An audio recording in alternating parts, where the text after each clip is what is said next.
First of all, we'd like to take a moment to acknowledge the Gadigal land which we are standing on today, and pay our respect to the elders past, present, and emerging. Vast but disconnected, flow but inefficient. This is the reality that our university faces today. The City Road footbridge is being used in everyday campus life. It connects the Camperdown and Darlington campuses, yet ironically, a sense of separation rather than connections is evoked in students. It sparked the need of a reimagination of the bridge that is not only for crossing, but also as a space that enhances connections, invites interactions, and fosters intuitive flow between campuses. Between the two skilled axes of the Darlington and Camperdown campuses, the footbridge is the shortest segment. Positioned on the central artery of City Road, with two bus stops and Redfern and Central Station within its reach, it is an essential route for the public community. Yet, its primary function is for crossing, rendering it nearly invisible in experience where individuals pass quickly and instantly. Moreover, the site rises sharply beneath City Road, accompanied by the environmental noise of the traffic. The concern of an unpleasant, chaotic experience at the heart of the UCIT campus is what we would like to address, where no one pauses, no one looks, no one stays. But what if the bridge could be more than just a passage? What if it could become a place that invites us to come alone? While retaining the physical function as a connector, we aspire to introduce a series of design interventions that reframe this space as a site of engagement. Tall, sculpted walls line both sides of the walkway, softening the harsh acoustic environment and offering partial enclosure. Besides the distinctive acoustic and aesthetic functions, the wall also constructs a more peaceful environment, maintaining the visual openness in selected areas. Along the northeastern side of the bridge, a series of irregular geometric sandstone framed openings are placed to capture framed vista of the Sydney CBD. These apertures interrupt the forward momentum, inviting pedestrians into a paradoxic moment of contemporary pause and visual contentment under the rapid urban life.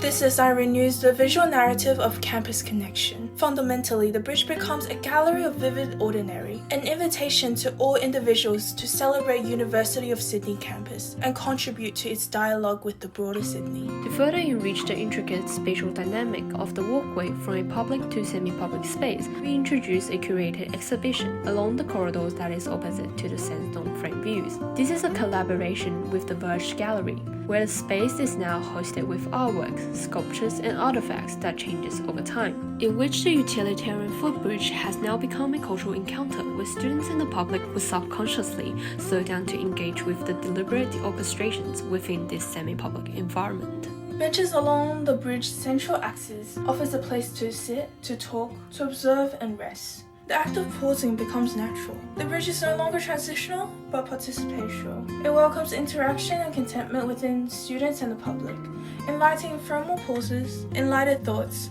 and shared experience. The idea echoes Jane Eyle's theory that life takes place on foot, where places are designed for humanity, allowing people to stop, meet, and observe. But integrating art, seating, and framed views, the bridge becomes not only a backdrop to movement, but a stage for interaction and reflection. As the design developed, other issues emerged, particularly around movement of flow and accessibility.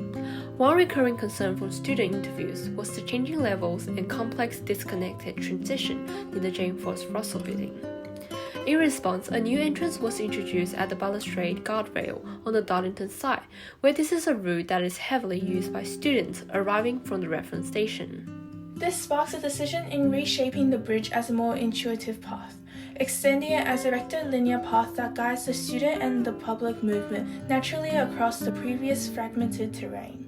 Therefore, the reshaped bridge now acts not only as a connector, but as a centralized space where the public infrastructure is designed around human movement, flow, and interaction. It embraces a typology of public space in both its form and purpose.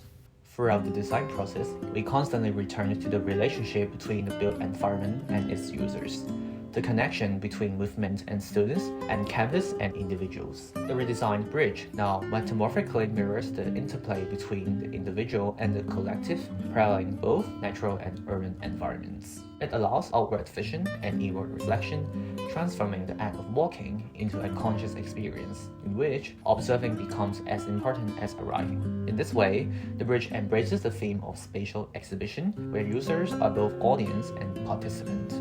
As Charlotte Clunk notes in Spaces of Experiences, public environments shape not only what we see, but how we recognize it, in which the frames now engages us with the surrounding world. Thus, the bridge becomes a kind of space, a place for fluid transitions, curated vistas, and subtle revelations. This redesigned bridge is more than a structural solution. It is a spatial response to deeper questions of connection, flow, and belonging. It reclaims a neglected space and reimagines it at the site of creativity, calm, and community.